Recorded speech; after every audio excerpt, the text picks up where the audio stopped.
Switching gears now to our Better Craft Corner. Easter right around the corner, just a week and a half away, and we are getting in the spirit. We sure are. Here with us now is Juliette Mooers, owner of Valley Art Supplies in Easthampton, showing us how to make Easter egg candles. Very fitting for this time of year. Yeah, I was looking for something different to do. I always do an egg dyeing thing, and I was like, I have wax, I have wicks, so let's do something fun. So you're gonna want to start with a real egg, a raw egg. Raw. No, it's still cold. Yeah. You may want to wait until you're eating eggs for breakfast or incorporating it so you can actually save the inside of the egg. I will save it and make my son an egg. So definitely, Nothing goes to waste. Nothing goes to waste. So I have a little thumbtack. So what I'm going to do is gently put a couple, whoa, this one's tough. Put a couple holes in the top. Because what we're going to, essentially enough to make a little hole to pour the wax into that we melted, which we'll get to in a second. Flip it over, do one little hole on the other side, and then, one tiny. And then carefully just blow it out. Oh boy. Oh. Okay. All right, that works. That's the most weirdest part.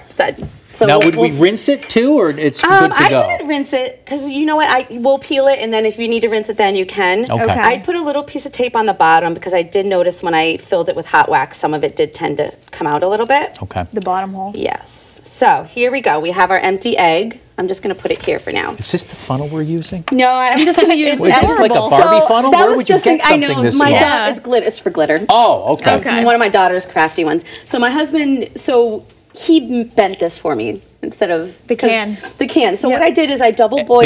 Big Ed. Bending metal in his bare hands. Well, I made him use a pot holder. Okay. So you're gonna want to take beeswax. I only had the chunks of beeswax. If you had flaked beeswax, it'd be 1 cup of flaked beeswax for 1 egg. I just did a big chunk like this. And for color, I just stripped a crayon. I just stripped the color, I scored. Where would a mom of 2 find a broken crayon? Oh my gosh. The answer would be everywhere. So totally right. So I threw the wax in here already. I double boiled it. You can microwave it in a microwave safe bowl. Break apart your crayon and boil that down with your wax. And now do you use the whole crayon? Use 1 crayon per egg, yes. So I've done that already just because it kind of takes a while.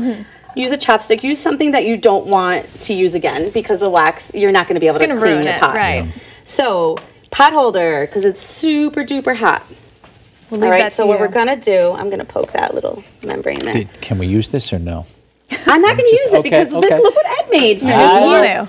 He's like, don't want to mess up the artiste here. Funnel? So you take your hot wax, right? I'm gonna move that egg, and then you're just gonna pour it. Oh wait, big important step. Oh, the wick. Your candle wick. Right, that goes in there first. So let me put that.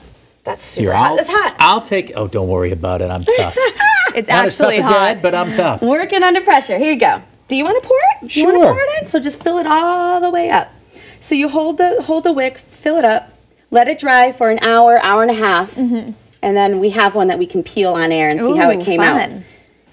So you pour that in. Yep. And then feel free to peel it. It's fine if you go overflow because you know what? It's going to settle, and you're not even going to use the outside can be as messy as you want it to be. I see.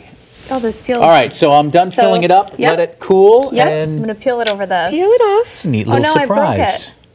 No, this one's a 2-tone color, I think. Oh, okay. Because I ran out of wax, so I had to do 2-tone. So it's a multicolored one. That's pretty cool. I see. And if you handle the hot wax and you're careful with it, you could have the kids helping with this project. Yes, I told Sierra that she can peel this one. She goes, I thought I was going to help you. But I did tell her hot wax is not good for kids. Yeah, no. So you can trim your wick to make it a little bit shorter, and then you have like little Easter egg candle. Yeah, you can put it on your table for dinner or lunch if you're doing that. So there we go, little cute. I wish I did a different color. It's unique. Oh, I love it. all right. Good job. Hey, what are your hours for the store? Oh, hey, I wanted to mention really quick. Yeah, you did. These gorgeous pots. Yeah, so last time I was here, I did some paint pouring on canvas. So I took it a step further, and we made these beautiful flower pots. And I'm holding 4 events next week. If you go to Valley Art Supplies on Facebook, there are 4 events listed. For a paint pouring, I have all these clay pots. You can make a pot for Mother's Day if you want, or for yourself. Good idea. And I'll have everything ready to go. You choose your colors, and then you can just... Awesome. Valley Art Supply on Facebook, yes, Easthampton. For sure. Juliette, thank you. Always a pleasure.